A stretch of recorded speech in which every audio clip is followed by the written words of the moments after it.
Hello, আমি আরিয়ান। গতকাল আমরা শাকিব খানের আপকামিং সিনেমার একটা আপডেট শেয়ার করি, আর আজই আমরা সেই সিনেমাটার অফিসিয়াল অ্যানাউন্সমেন্ট পেয়ে গেলাম। যদিও আমরা যে সিনেমাটার আপডেট শেয়ার করেছিলাম ওয়ান্স আপন এ টাইম, যেখানে শাকিব খানকে আমরা অ্যাজ এ গ্যাংস্টার চরিত্রে দেখতে পারবো, 90 দশকের কালা জাহাঙ্গীরের চরিত্রে দেখতে পারবো। আজকের অ্যানাউন্সমেন্টে আমরা এটা সম্পর্কে কিন্তু ডিটেলস কোনো কিছু জানতে পারিনি যে এই সিনেমাটা সেই 90s-এর শীর্ষ সন্ত্রাসী কালা জাহাঙ্গীরকে নিয়েই হবে বা এই সিনেমাটাই হবে। এই বিষয়ে এখনো বিস্তারিত আমরা জানতে পারিনি। তবে এই অ্যানাউন্সমেন্ট থেকেও কিন্তু আমরা বেশ কিছু ইনফরমেশন পেয়েছি। এই যেমন প্রডিউসার কে, কোন প্রোডাকশন হাউস থেকে হচ্ছে, ফিল্মের ডিরেক্টর আবু হায়াত মাহমুদ, শাকিব খানের পারিশ্রমিক, এই বিষয়ে আমরা বেশ কিছু তথ্যই পেয়েছি। প্রথমত এটাও কিন্তু হতে যাচ্ছে লার্জার দেন লাইফ। গতকাল যখন আমরা এই সিনেমা রিলেটেড আপডেট শেয়ার করি বা এই রিমারটা অনেক জায়গায় দেখা যায়, আমি অনেক কমেন্টস দেখেছি, তারা একটু হতাশই ছিল। সো ডিরেক্টর আবু হায়াত মাহমুদ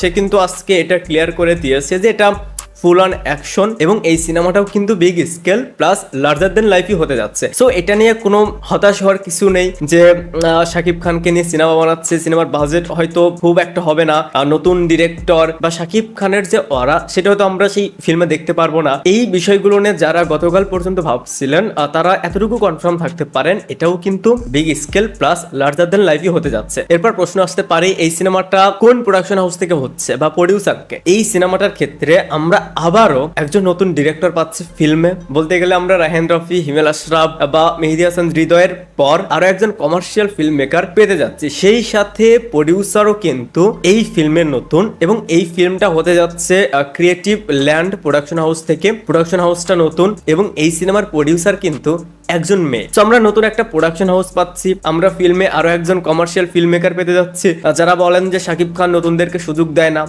নতুনদের সাথে কাজ করে না, দেখেন তার back to back line up গুলো দেখেন, যেখানে এই ফিল্মেও নতুন প্রডিউসার, নতুন ডিরেক্টর। আমরা যে কথাগুলো সবসময় বলে এসেছি যে আমাদের ইন্ডাস্ট্রিতে নতুন ডিরেক্টর দরকার, নতুন প্রোডাকশন হাউস দরকার, I mean professional production house দরকার যারা আসবে, ইনভেস্ট করবে।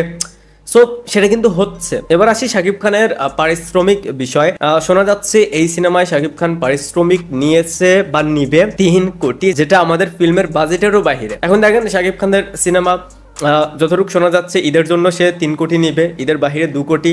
এখন তার ভাই মার্কেট রয়েছে, সে 40-50 কোটি প্লাস বিজনেস দিচ্ছে, এটা সে ডিজার্ভ করে। এটা নিয়ে আমাদের কথা বলার আসলে কিছু নেই, কারণ যদি প্রডিউসার এফোর্ড করে, যদি প্রডিউসার মনে হয় যে তার টাকাটা ব্যাক আসবে, তাহলে সে 3 কোটি কেন 10 কোটিও দিতে পারে। সো ওভারঅল বললে এই সিনেমা রিলেটেড আরো আপডেট ডিরেক্টরের কথা অনুযায়ী আমরা সামনে আরো পাবো। কাস্টিং সম্পর্কে আমরা আরো জানতে পারবো, যদিও বেশ কিছু রিমার্স রয়েছে।